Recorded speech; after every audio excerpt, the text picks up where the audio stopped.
যায়, বউ থেকে বিদেশে গেলে আর সে পাওয়া যায় না।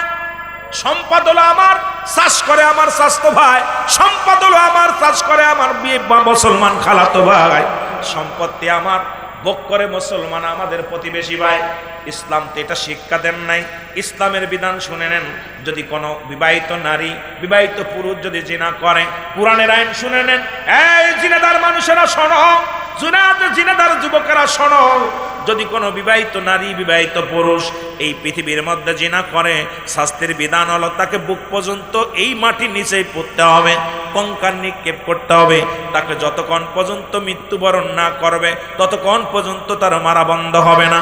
যখন সে নিশ্চিত হয়ে যাবেন মারা গেছে, মারা গেলে তাকে ওই মাটি করে উঠাইতে হবে, উঠায়া তার দিবালয়ে কুকুর শিয়াল দিয়ে খাওয়াই দিতে হবে। লাশটা মুসলমান দাফন পাবে না। বিবাহিত নারী বিবাহিত পুরুষ দুনিয়ার মধ্যে কোনো কবর পাবে না। এই গোরস্থানে তার শোয়ানের কোনো একটার নাই। একটা বিচার যদি জিনাদার জমিনে হতো, এই মামুনশিয়ার জমিনের মধ্যে হতো, আল্লাহর কসম করে বলি, আপনার বউ থুয়ে বছরকে বছর বিদেশে থাকলে কেউ ওইদিকে তাকাইতো না, আর আপনার বিবু কোনোদিন অন্য পুরুষের কাছে যাইতো না। বিচার না থাকার কারণে, ইসলাম না মানার কারণে, কুরআন না বুঝার কারণে আমার দেশে ঘরে ঘরে জিনা ব্যভিচার শুরু হয়ে গেছে। ধরে বলেন ঠিক কিনা? আর এখন দেখা যায় এর বউ নিয়ে যাচ্ছে, ওর বউ নিয়ে যাচ্ছে। পাইছো কি এগুলো? এগুলো পাইছো কি? কোন বিবাহিত পুরুষ বিবাহিত নারী, খোদার কসম, খোদার কসম, এদের কোনো জানাজা যাবে না দেওয়া। এখন আমাদের ইমামরা দায় পড়ছে, ইমাম সাহেব এই ফতোয়া দিলে কত চাকরি তোর নেব না। আরে ভাই কি বিপদে পড়ে ইমাম সাহেব বড় বিপদের মধ্যে আছে। অসংখ্য ইমামরা চোখের পানি ছাড়ে, আল্লাহ কোন বিপদে ফেললা। এই বদমাইশুর গাঁজাখোর মদখোর জানাজা আমার পড়া লাগতেছে। গাঁজা খেয়ে টাল হয়ে পড়ে আছে, মদ খেয়ে টাল হয়ে পড়ে আছে। এগুলো মারা গেলি পার ইমাম সাহেবের। এখন কও ইমাম সাহেব জানাজা পড়েন। আমি কই ইমাম সাহেব চাকরি ছেড়ে দেন, দরকার নয়, প্রয়োজনে মাঠে কাজ করবো আমরা। কারণ আপনার নবী মাটি টানছে, আপনার নবী মাটি কাটছে, আপনার নবী বকরি বিচারণ করেছে, পেটে পাথর বেঁধেছে। রিজিকের মালিক আল্লাহ। আমরা ইমামরা যারা আছি, আমরা আজ থেকে শপথ করব, কোনো ঘুষখোর, সুদখোর, জিনাখোর, কোনো মাদক সেবিকা সেবক, এদের জানাজা আমরা পড়ব না। প্রয়োজন হলে চাকরি ছেড়ে দিব আমরা। তোমার ফারুক ডাকতে বলে,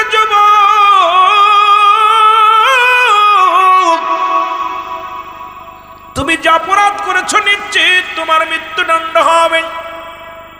খোলা তরবারি নিয়ে, খোলা তরবারি নিয়ে ওমর ফারুক সামনের দিকে যখন আগাইলেন, যুবক বলে, আমিনুল মুমিনিন, আমি জানি আপনি ন্যায় পরায়ণ বাদশাহ, আপনার কাছে দাবি করব আপনি ন্যায় বিচার করবেন, আপনি আমাকে শিরচ্ছেদ করবেন, কোনো বাধা দিব না। তবে আমার বিচারের আগে আমার বাবার বিচার করা লাগবে। আল্লাহু আকবার। কার বিচার? যুবক বলতেছে, হুজুর আপনি আমার যে বিচার করবেন সব মেনে নেব, কিন্তু আমার বিচারের আগে আমার আব্বার বিচারটা করা লাগবে। খলিফা হযরত উমর ফারুক ডাকতে বলে, যুবক তুমি কার বিরুদ্ধে অভিযোগ দাও? তুমি কি জানো? আমার যুবকরে ডাক দে, আমিনুল মুমিনিন ডাকতে বলে, যুবক তুমি কার বিরুদ্ধে অভিযোগ দাও? যুবক বলে, হুজুর আমার সবচেয়ে, আমি আজকে এই নষ্ট হওয়ার মূল আমার আব্বা জান, আমার মা। এক নম্বরে সে আমারে একটা ভালো মা দেয় নাই, কারণ পৃথিবীর মধ্যে আমাদের এমন একটা মা দিছে যে মা বেপরদায় চলে, যে মা দুনিয়ার মধ্যে বেগানা পুরুষের সঙ্গে চলাফেরা করে। এমন একটা বিয়ে করছো রে, বউ বেবউ চলে যায়, নিজের মার্কেট নিজে করে। যুবক তোর জুতাতে পিটাইবো, রব্বে কারিম রে। বউ দিয়ে মার্কেট করাও, বউ দিয়ে বাজার করাও। এখন আগের এখন অবস্থা হয়েছে, এখন মাছের বাজারেও যাওয়া যায় না, বাজারে যাওয়া যায় না। মুসলমান শোনো, এখন ফতোয়া দিছি আমরা মৌলবী যে বুরকা পরে সব করা যাবে, কিন্তু বাইদেদের মতো স্বামীরে ঘরে বান্ধে রাখে। স্বামীর সংসারে বইয়া স্বামীর মুসলমান সদাই পছন্দ হয় না, স্বামীর কেনাকাটা পছন্দ হয় না, স্বামীর সদাই করা পছন্দ হয় না, নিজে ব্যাগ নিয়ে বাজারে শুরু করেছে। আর এবার তুমি মসজিদে বইয়া তসবিহ টেপো, মোল্লা সাহেব তোমার এমন পিটাইবো গার্জিয়া। মুসলমান শোনো, আমার আল্লাহ কয় এদের জন্য রেখে দিলাম লিল কাফিরিন। কাফের বেঈমান মুনাফিকদের জন্য, এই সমস্ত মানুষদের জন্য আমার আল্লাহ রেখে দিয়েছে সাতটা জাহান্নাম। জোরে জোরে চিল্লায়া বলা যাবে না আল্লাহু আকবার। মাঝে মাঝে একটু বাজার করতে যাইতাম, খোদার কসম এখন আর শান্তি নাই। ধাক্কা খাতে মহিলাদের যায় দেখি, মহিলা মাছের দোকানে মহিলা, পানের দোকানে মহিলা, চাউলের দোকানে মহিলা, উঠি সব দোকান। কি শুরু হলো? ঘরের বাইরে যাদের আওয়াজ বাইর হয়, বেইবেড়ার বাইরে যাদের কথা আওয়াজ চলে যায়, ওই মহিলা তালাক দিয়া তার জন্য জায়েজ। বউদে সদাই করে খাও, বউদে চাকরি করে খাবা, বউদে চাকরি করাবা, বড়া ফড়া বউ, বউ পাগল, ছেড়ে দে। আমার মুসলমান বাবারা শোনে নাও। আবার জিনেদার মা রাগ করবে, আমিও আপনাদের মেয়ে নিছি, ভয় নাই, কথা বুঝছেন? আপনাদের বোন নিছি, সমস্যা নাই, আল্লাহ কবুল করুন। এমন একটা বোন দিছেন, আমি সারা জীবন শুকরিয়া আদায় করি আল্লাহর দরবারে। আহা, একটা সোনার টুকরা দিছেন আপনারা আমারে, যার আমল, যার আদর্শ আমি মুগ্ধ। আমি পৃথিবীর মধ্যে আমার নিজের ওয়াইফের প্রশংসা করি সারা জীবন ভরে। আজ পর্যন্ত একা এই 10 বছর বিয়ে হয়েছে, 10-15 বছর, আজ পর্যন্ত আমার স্ত্রী একা কোনোদিন বাপের বাড়ি আসেনি। আজ পর্যন্ত কোনো বাজারে এখন কোথাও বলেন, আজ পর্যন্ত একটা সুতানি যে কিনে জিনেদার বুকে একটু জোরে করার কথা বলেছি, তো আমি আপনাদের আত্মীয়, কিয়ামতের ময়দানে আমারও ধরবে, ও সিদ্দিকী সাহেব তুমিও তো আত্মীয় ছিলা, তখন তো কি আমি বিপদে পড়ে যাবো, জোরে কর, ঠিক না? বিপদে পড়বো না? আপনাদের বোনেদের প্রশংসা করি। আমার ভাইরা, আমার বন্ধুরা, আমার এই জন্য আমি শুরুতেই বললাম, ওই 3টা গুণের সর্বনিম্ন দেখবেন গো। কোন আমলদারি নারী জীবনেও সে পর্দার বাইরে যাবে না। আমলদারি নারী, পর্দাশীলতা নারী, এই মেয়ে জীবনে সারা জীবন কাটিয়ে দিবে স্বামীর সংসারে না খাইয়া। জীবনে কোনোদিন কারোর কাছে মুখ ফাঁসবে না। এই পৃথিবীর মধ্যে মুসলমান হাজারো কষ্টে পাইলে, কাদেরও কষ্ট পাইলে, জীবনে কোনোদিন কারোর কাছে স্বামীর দুর্নাম দিবে না। আমার মারা নবীজি বলেন, আম্মা দান আইসারে বলে, আইসারে আমি জাহান্নামের মধ্যে গেলাম, দেখলাম 99% মহিলারা জাহান্নামের আগুনে জ্বলতেছে। আম্মা দান আইসা বলে, ইয়া রাসূলুল্লাহ, ইয়া হাবিবাল্লাহ, কারণ কি? নবীজি বলেন, আইসারে ওই সমস্ত নারীরা স্বামীর লানত করত। আম্মা দান আইসা বলে, হুজুর লানত কারে কয়? কয় লানত হলো না স্বামীর অভিশাপ করা, স্বামীকে গালি দেওয়া, স্বামীর সংসারে আইয়া স্বামীর প্রতি অভিশাপ দেওয়া, স্বামীর কথা স্বামীর নামে মানুষের নামে কুটলামি করা। আল্লাহর কসম করে বলি, ওই নারী কাবা শরীফের যদি 1000 বার যায়, সব ইবাদত বরবাদ হয়ে যাবে। কারণ স্বামীর লানতকারী মহিলা জাহান্নামী, জাহান্নামী, জাহান্নামী। জোরে জোরে চিল্লায় বলা যাবে না আল্লাহু আকবার। আপনাদের বউরা কয় কি জানি না, আমাদের কয় যে বড়া পড়ার পালে এসে শান্তি হলো না। এই বড়া পড়া তুই বিয়ে করছিস কে? তোর সংসার আমি বিলে করে গেলাম। কন্দি এই কথাটা যদি কোনো মৌলবী কয় যে আমার বউ কয় নাই, আমি কইলে বুকা, যে তোর সংসার আমি বিলে করে গেলাম, ঠিক কি না? এই জোরে বলেন। এদের মন রক্ষা করে এত সহজ। মুসলমান নবীজি রাহমাতুল লিল আলামিন ডাকতে বলেন, মনে রাখবেন, ফাতেমারে ডাকতে কয়, ফাতেমা, ফাতেমা রে, তোমার জান্নাতি যানবাহনের লাগাম ধরে টান দিয়া তোমার আগে একজন মহিলা জান্নাতের মধ্যে প্রবেশ করবে। মহিলাদের জান্নাতের সরদার হলো মা ফাতিমা। হাসান হুসাইন জান্নাতের, যুবকদের জান্নাতের সরদার। মারহাবা বলেন না আর একটু জোরে। এর মুসলমান, তামাম পৃথিবীর কুল কায়নাতের সরদার হলো রাহমাতাল লিল আলামিন। জোরে জোরে চিল্লায়া বলা যাবে না মারহাবা। নবীজি একদিন ডাক দে বলে, ফাতিমা। বলে, জি হুজুর। এই ফাতিমা রে, আমি দেখলাম তুমি যে জান্নাতে থাকবে, সেই জান্নাতের তুমি যে বহনকারী প্রাণীটার উপর উঠবে, এই প্রাণীর লাগাম ধরে, দড়ি ধরে টানতে টানতে তোমার আগে এক মহিলা জান্নাতে যাবে। সুবহানাল্লাহ বলেন না? তোমার আগে। ফাতেমা কাব্বা জান, আমি হইলাম রাহমাতুল লিল আলামিনের কন্যা, হাসান হুসাইনের আব্বা, আমি জান্নাতি সরদার। হযরত ছেলে খুদা হযরত আলী, আমার 10 জন সাহাবী দুনিয়া থেকে জান্নাতের সংবাদ পাইছে, তার নাম 4 নাম্বার আমার স্বামী। আমি এত বড় পাওয়ারফুল, এই পৃথিবীতে কি এত পাওয়ারফুল নারী আছে যে আমার আগে আমার জান্নাতের ভিতরে ঢুকে যাবে? সুবহানাল্লাহ বলেন না? খুব খেয়াল। এ আমার মারা একটু শুনিস, ভালো করে কান পরিষ্কার কর, ওইটা করে শুনিস। বলতেছে নবীজি বলা পর দেখেন দি, এখন এই কথা যদি বলে ফাতেমার মনে, আব্বা একটু বলেন না কে?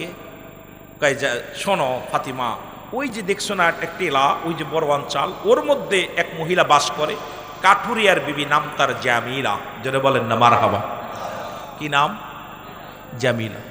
ফাতেমা সারা রাত ঘুমায় নাই, সারা রাত জেগে আছে। কে এই মহিলা? এত কাঠুরিয়ার বিবি আমার জান্নাতে যাবে, আমার আগে, তাও পার রাখবে আগে, আমার আগে জান্নাতে যাবে। খুব একটা টেনশন না?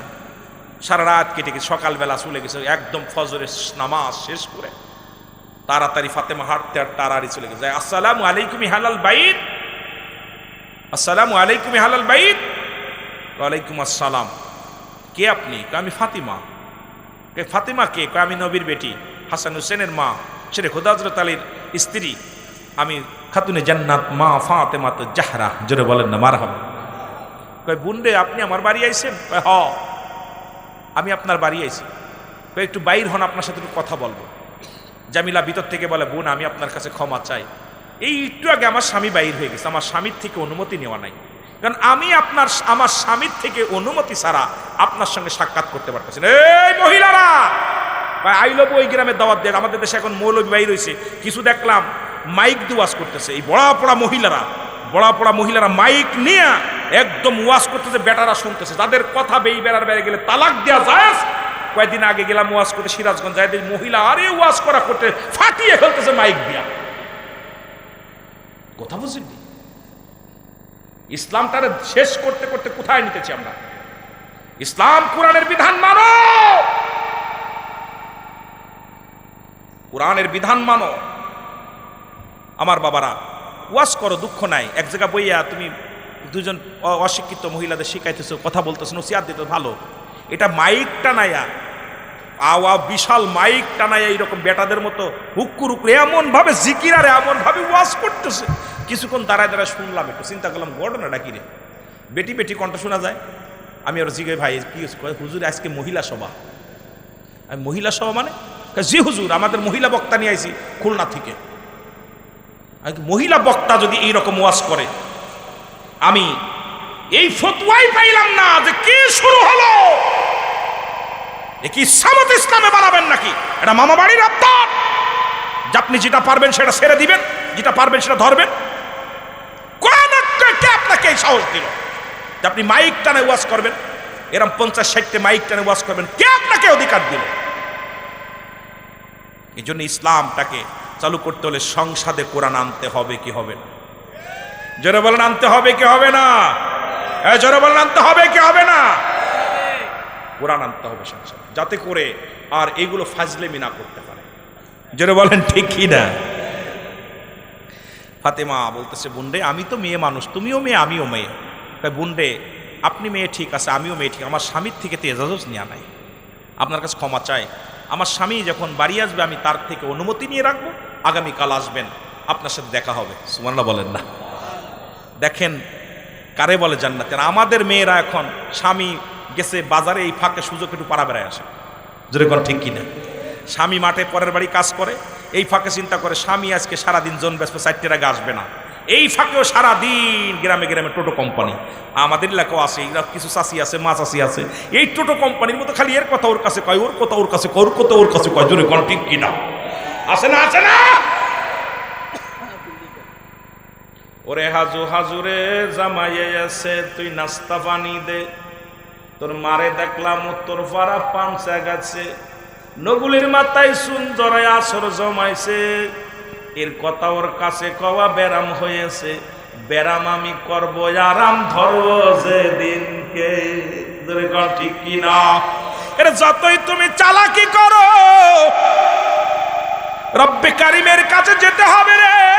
40 বছর 80 বছর ফিরাউন নমরুদ কারণ যেহেতু সারা পাই নাই গো, তুমিও সারা পাবে না, আমিও সারা পাবো না। ওই মরণের চিন্তা তোমার করা লাগবে, এই মরণের চিন্তা তোমার ভিতর নাই। ফাতেমা গুসা হয়ে ফিরে আসলেন, মনে একটু কষ্ট পেয়ে ফিরে আসলেন। পরের দিন ছোট সন্তান হজরত হুসাইন রাদিয়াল্লাহু তাআলাকে কোলে করে নিয়ে আসলেন। বাবারা আমার এবার কোলে করে নিয়ে চলে আসলেন, ডাকটা আসসালামু আলাইকুম জামিলা রে, আমি ফাতেমা তোমার ঘরে হাজির। জামিলা ওয়ালাইকুম আসসালাম বোন, আমি তোমার সঙ্গে দেখা করা সম্ভব নয়। বলে কেন রে বোন? বলে গতকালকে আমার স্বামীর থেকে অনুমতি নিয়েছিলাম শুধু তোমার সঙ্গে কথা বলার জন্যে, এখন তোমার সন্তান ওই সাথে করে আর একটা রে আনছ। ফাতেমা কয় বোন রে, ও তো আমার 4 বছর বয়স, মাত্র 4 বছর বয়স আমার হুসাইনের, এখন মুসলমান। আরে জামিলা কয় বোন রে, ও তো নাক কান বালা, কারণ পুরুষ যদি ছেলে সন্তান হলে 2 বছর দুধ পান করবে, মেয়ে সন্তান হলে 2.5 বছর। যখন কোন সন্তান আপনার নাক মুখ চিনতে পারে, খবরদার ওই সন্তানকে দুধ পান করায় না। তোমার 4 বছরের ছেলে আমারে দেখতে আমার নাক কুন্ডা গাল কুন্ডা আমার হাত পা সব চিনতে পারবে। সুতরাং ইসলামের বিধান ও ফাতেমা তুমি কি মানো? সুতরাং আমি ওই ছেলের সাথে যেতে পারি না। এখন দেখা যায় আমাদের সন্তানেরা 10 বছর পর্যন্ত মা বাবা এক লাপের মধ্যে ঘুমায়, মাঝখানে সন্তানের শুয়ায়, মা বাবা হাসাহাসি করে, মা বাবা আনন্দ ফুর্তি করে, এটা সন্তান দেখে আর শেখে। এবারে মুসলমান 10 বছর হলে বিয়ের জন্য পাগল হয়ে যায়, বিয়ে পোষার জন্য পাগল হয়ে যায়, সন্তান নষ্ট আমাদের কারণে। জোরে বলেন ঠিক কিনা? আরে কষ্ট। এরা মা ফাতেমা ডাক দেখায় বোন জামিলা রে, আমি বড় ধন্য, তোমার মতো একজন স্বামী ভক্ত মেয়ে, তোমার মতো একজন ইসলাম মানা মেয়ে, তোমার মতো একজন পর্দাশীলতা নারী, তোমার মতো একজন আদর্শ নারী আমার জান্নাতের মধ্যে থাকবে, আমি বড় ধন্য। জোরে জোরে চিল্লায়া বলা যাবে না মারহাবা। এরা মুসলমান, গভীর মনোযোগ। এই জন্য বলতেছিলাম, এই যুবক ডাকতে বলে হুজুর 1 নাম্বার অপরাধ করেছে আমার আব্বা, সে আমাকে একটা ভালো মা দেয় নাই। মার্কল হলো প্রাথমিক বিদ্যালয়, হ্যামিল্টন না কে যেন নেপোলিয়ান বলছে তোমরা একটা আদর্শবান মা দাও, আমি একটা আদর্শবান জাতি দিব।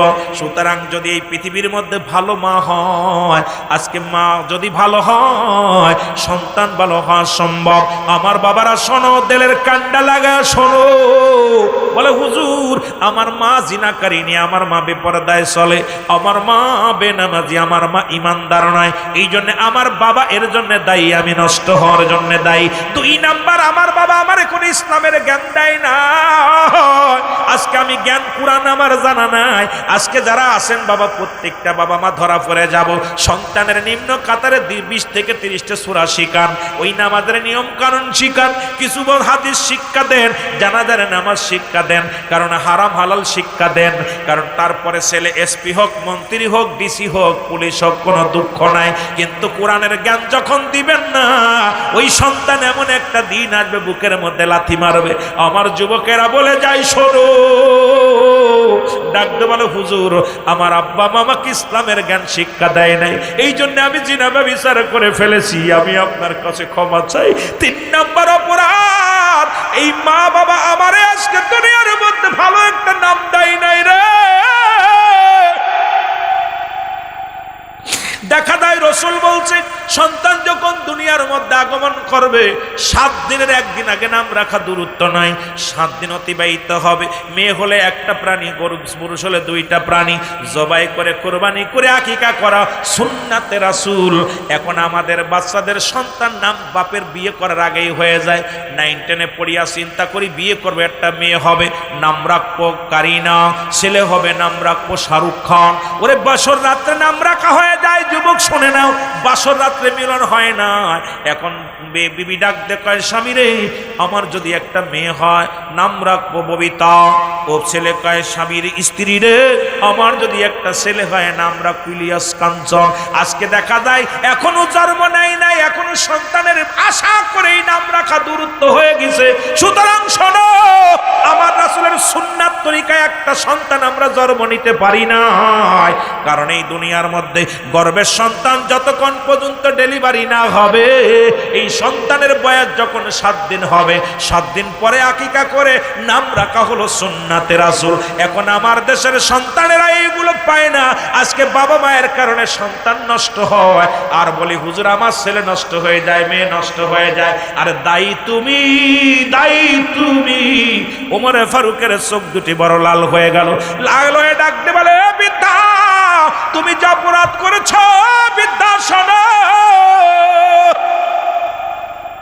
তোমার নষ্টের সন্তান নষ্ট হওয়ার কারণ তুমি। বিদ্যা বলে, আমিনুল মুমিনিন আমি আপনার কাছে ক্ষমা চাই, আপনার কাছে আমি মাফ চাই, আল্লাহ যেন আমারে মাফ করাইয়া দেন, আপনি তওবা করাইয়া দেন। ওরে মুসলমান শোনো, হযরত আমিনুল মুমিনিন, হযরত খলিফাতুন আমিনুল মুমিনিন ওমর ফারুক তওবা করাইয়া দেন, আস্তাগফিরুল্লাহ রব্বি মিন কুল্লি জামবি ওয়া তুবু ইলাইহি লা ইলাহা ইল্লাল্লাহু মুহাম্মাদুর রাসূলুল্লাহ। জোরে জোরে চিল্লায় বলেন সাল্লাল্লাহু আলাইহি ওয়াসাল্লাম। মহব্বতের সঙ্গে দুরূদ শরীফ পড়েন, আল্লাহুম্মা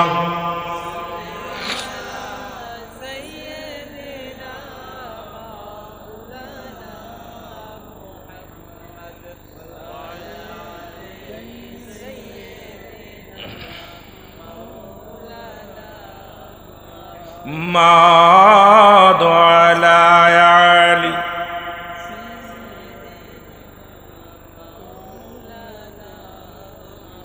আরো জোরে বলেন আল্লাহুম্মা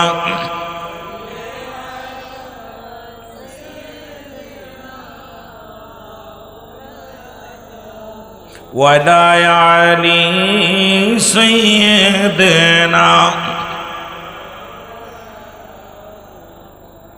এ দুনিয়ার মুসলমান,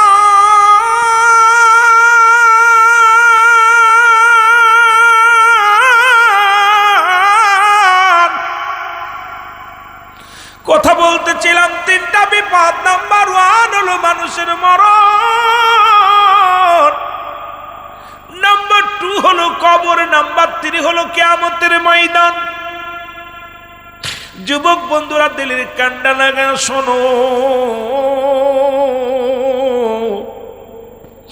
ওরে মরণের কথা বলতে গেলে মনে পড়ে যায় আল্লামা মুফতি আমজাদ আলী সাহেব একটা কিতাব লিখলেন, কিতাবের নাম বারে শরিয়ত। এই কিতাবের মধ্যে লিখতে যা বললেন, দুনিয়ার মানুষ শোনো, মানুষ যখন মারা যায় 70টা তাজা উটের গায়ের চামড়া জবাই না করিয়া উল্টো দিকে টান দিয়া লবণ আর মরিচ লাগায় দিলে যতটুকু যন্ত্রণা হয়,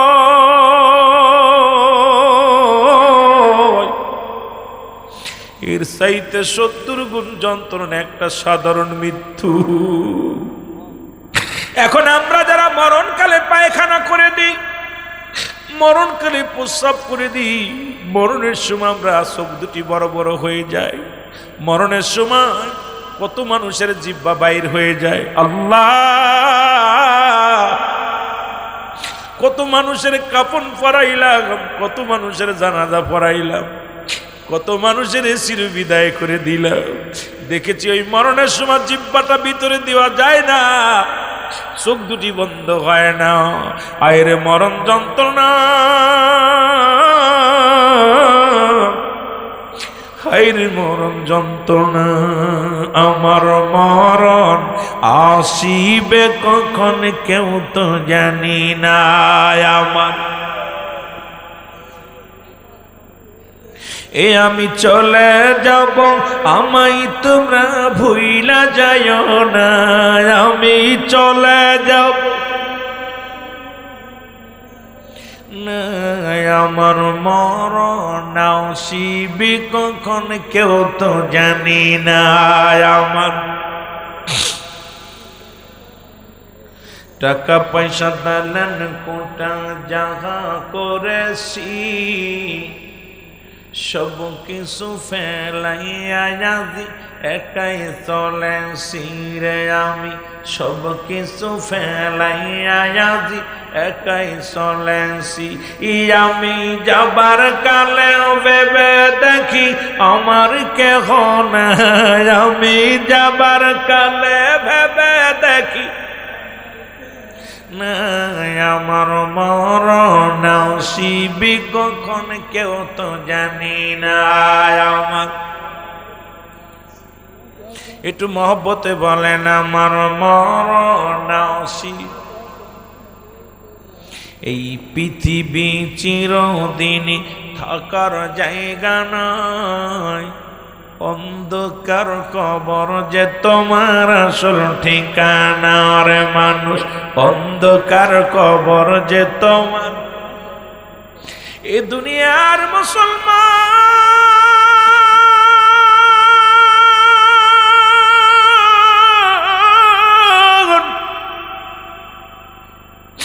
এক নম্বর বিপদ হলো মানুষের মরণ রে। এই মরণের পেয়ালা পান করতে হবে, এর মধ্যে কোনো সন্দেহ নাই। আমার বাবারা আমার শুনে নাও, স্রষ্টার মৃত্যু নাই, সৃষ্টির মৃত্যু আছে। সৃষ্টি করলে যা কিছু আছে সব কিছু আমার আল্লাহ শেষ করে দিবেন। কোরআনুল কারীমে বলে কুল্লু মান আলাইহা ফান। আল্লাহ কয় বান্দারে এই দুনিয়ার মধ্যে যা কিছু আছে সব আমি আল্লাহ চূর্ণ বিচ্ছিন্ন করে দিব। এই জমিনের মধ্যে যত পানি সমস্ত পানিগুলো আমার আল্লাহ রব্বি কারীম সমস্ত পানিগুলো পুড়ায়া ছাই বানায়া দিবে। জমিনের ভিতরে যত মাটি আছে মাটিগুলো পুড়ে বান্দা ছাই হয়ে যাবে রে মুসলমান, তামা হয়ে যাবে। যেদিন কিচ্ছু বলতে কিচ্ছু থাকবে না, সেদিন থাকবে শুধু আমার আল্লাহ। ও যুবক বাবারা শুনে নাও, আল্লাহর হুকুম বাদ দিয়া বান্দার হুকুম নিয়ে বড় ব্যস্ত আছে রে বাবা, শুনে নাও। আল্লাহ কয় বান্দারে এই জমিনের মধ্যে 3 ভাগ পানি 1 ভাগ মাটি। আমার বাবারা আমার এই জমিনটা পুরা আমার আল্লাহ তামা বানায়া দিবে। এই জমিনের মধ্যে যত পানি আছে সব পানিগুলো পুড়ে ছাই হয়ে যাবে। যেদিন কিচ্ছু বলতে কিচ্ছু থাকবে না,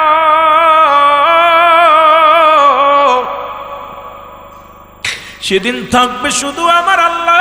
যুবক শুনে নাও, শুনে নাও, আল্লাহ বলে বান্দারে সেদিন থাকবো আমি রাসূলুল্লাহর ভালোবাসা নিয়ে। এই জন্য নবী কয় হায়াতি খায়রুল লাকুম। নবী আমার উম্মতেরা রে এই দুনিয়ার মধ্যে আমি নবী আগমন করলাম উম্মতের কল্যাণের জন্য। আমার বাবারা আমার গভীর মনোযোগ নবীজির কথাগুলো শুনে নেন। ও মায়াতি খায়রুল লাকুম ও ফাতি খায়রুল লাকুম। নবী কয় উম্মতেরা রে এই দুনিয়া থেকে বিদায় হয়ে গেলাম আমি নবী উম্মতের জন্য। এই দুনিয়ার আমি যে আমার আসছে আপনার আমার কল্যাণের জন্য। যুবক বাবারা শুনে নাও, ও আমার বন্ধুগণ আমার শোনো, যেদিন দুনিয়ার মা ছেড়ে চলে যেতে হবে মরণের হাত থেকে বাঁচার কোনো পথ নাই রে। মরণের হাত থেকে বাঁচার কোনো পথ নাই। আমার বাবারা আমার বন্ধুরা আমার আজরাইল নিজেও বাঁচতে পারবে না। আজরাইলকে রব্বে কারীম ডাক দেবে, আজরাইল দুনিয়ার সব মাখলুকাত যেদিন শেষ করে ফেলবে রে। আজরাইলকে রব্বে কারীম ডাক দিয়ে বলবে আজরাইল আর কেউ আসেনি? রব্বে কারীম এখন আমরা 4 জন এখনো জীবিত আছি। একজনের নাম মিকাইল, একজনের নাম ইসরাফিল, একজনের নাম আজরাইল। ও মুসলমান শোনো শোনো, ও মুসলমান আরেকজনের নাম জিবরাইল। এই 4 জন আমরা আসি। আমার আল্লাহ ডাক দিয়ে বলবো আজরাইল চলে যাও, চলে যাও। আর আমার ওহির প্রয়োজন নাই, যাও তুমি জিবরাইলের কাছে চলে যাও। জিবরাইলকে ডাক দিয়ে বলবে জিবরাইল আসসালামু আলাইকুম। কয় ভাই মালাকুল মউত তুমি কেন আসছো আমার কাছে, ঘটনা ডাকি। ডাক দিয়ে বলবে ভাই ও আজ জিবরিল তুমি কেঁদেছিলে যেদিন রাসূলুল্লাহর জানটা কবাজ করতে যাইয়া, নবীর কান্না কেঁদে জন্য কেঁদেছিলাম। তখন আল্লাহ পাক জিজ্ঞেসছিল আজ জিবরিল তুমি কেন কান্দ? বলে আল্লাহ আমি কান্দি কারণ আজ থেকে আমার দুনিয়ায় যা বন্ধ হয়ে যাবে। কারণ দুনিয়ার মধ্যে আদম নবীর কাছে গেলাম 12 বার, ইদ্রিস আলাইহিস সালামের কাছে গেলাম 4 বার, ইব্রাহিম আলাইহিস সালামের কাছে 42 বার, মূসা নবীর কাছে 450 বার, আর আমার নবী রাহমাতুল লিল আলামিনের কাছে গেলাম মুসলমান 24,000 বার। আমি জিবরিল কান্দি রে, আজ থেকে আমি আর ওহী নিয়ে যেতে পারবো না, আমি আজ থেকে আর আমি নবীর কাছে যাইতে পারবো না। ওদিন নবীর কাছে যা তুমি কেঁদেছিলে আজরাইল, জিবরিল রে সেদিন তুমি কেঁদেছিলে নবীর জানটা নেওয়ার সময় আমি যখন গিয়েছিলাম, আরে আজরাইল আজকে তোমাকে নেওয়ার জন্য পাঠিয়ে দিয়েছে।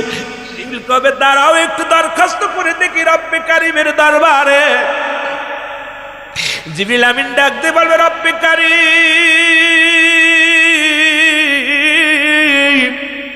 সারা জীবন আপনার নবীদের কাছে আমি আপনার দাওয়াত গুলো দিন প্রচারের জন্য আমি আপনার বাণীগুলো পৌঁছায় দিছি। আমার আল্লাহ আমাকে একটু সুযোগ দেওয়া যাবে না কি রে মুসলমান, শুনে নাও। আল্লাহ বলবেন আরে জিবরিল না না, কোনো সুযোগ হবে না, আয়, কারণ আমি স্রষ্টা থাকবো, সৃষ্টি থাকবে না, কারণ সৃষ্টি জগতে তুমিও জিবরিল চলে আসো।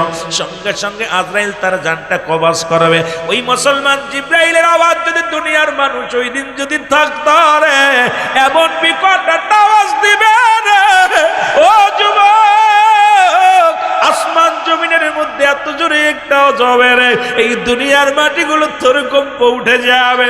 যেমন ওই গত শুক্রবারে ভূমিকম্প হলো, আমি ঢাকার শহরে ছিলাম, ওরে মিনিটের মধ্যে মুসলমান 17 জন দুনিয়া থেকে মুসলমান বিদায় হয়ে গেছে, প্রায় 1000 মানুষ এই দুনিয়ার মধ্যে সবাই আহত হয়েছে, কয়েকটা বিল্ডিং মুসলমান ভেঙে পড়েছে, জমিনটা ধসে গেছে রে যুবক বাবারা আমার। রব্বে কারিম কখন যেন এইরকম ডাক দিবে রে, এই দুনিয়ার সব কিছু চুরমার করে দিবে। জোরে বলেন ঠিক কিনা, আর একটু জোরে জোরে চিল্লা বলেন ঠিক কিনা।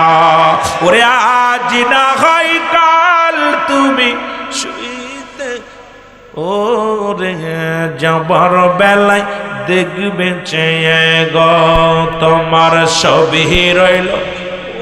ওরে মা বাবা যে কত বড় নিয়ামত। নবীজি একদিন বলতেছিল সাহাবীরা শোনো, তোমরা কি কবুল হজের সব পাইতে চাও? সাহাবীরা বলে ইয়া রাসূলুল্লাহ, ইয়া হাবিবাল্লাহ, কে বানা চাই? নবী বললেন সাহাবীরা রে, তোমাদের বাড়িতে যাদের আব্বা মা জিন্দা আছে, বাড়ি যে সালাম দিবা আসসালামু আলাইকুম মা, আসসালামু আলাইকুম বাবা, তোমার আমল নামায় একটা কবুল হজের সব হয়ে যাবে। মুসলমান আজকে অনেকের আব্বা নাই, অনেকের মা নাই, এত বড় নিয়ামত আমরা হারিয়ে ফেলেছি। নবীর সাহাবীদের চোখে পানি। নবী ডাকতে বলে সাহাবীরা রে তোমরা কেন কাঁদো রে?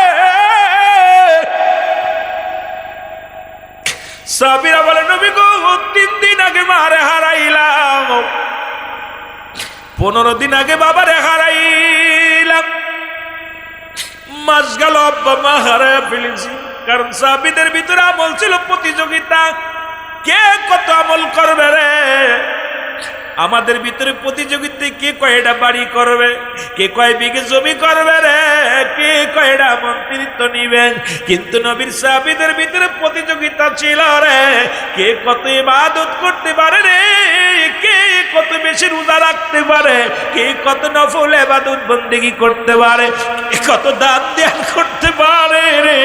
নবীর পাগলেরা রে, নবীর প্রেমের মালা গলায় পড়ো, নবীর গুণে গুণান্বিত হও। আমার নবী ডাকতে বলে সাহাবীরা রে আমিও নবী এতিম, আমার মা নাই, এই দুনিয়ার মধ্যে আমার বাবা নাই রে। আল্লাহ কয়ে জিবরিল তাড়াতাড়ি আমার হাবিবরে জানায়া দাও যাদের আব্বা নাই মা নাই তারা যেন দোয়া করে রব্বির হামহুমা কামা, একটু মহব্বতে বলেন রব্বির হামহুমা কামা রব্বায়ানি সগীরা। আহা, আদম নবী কান্দে নিজের জন্য, রব্বানা জালামনা আনফুসানা ওয়া ইল্লাম তাগফির লানা ওয়া তারহামনা লানাকুনান্না মিনাল খাসিরিন।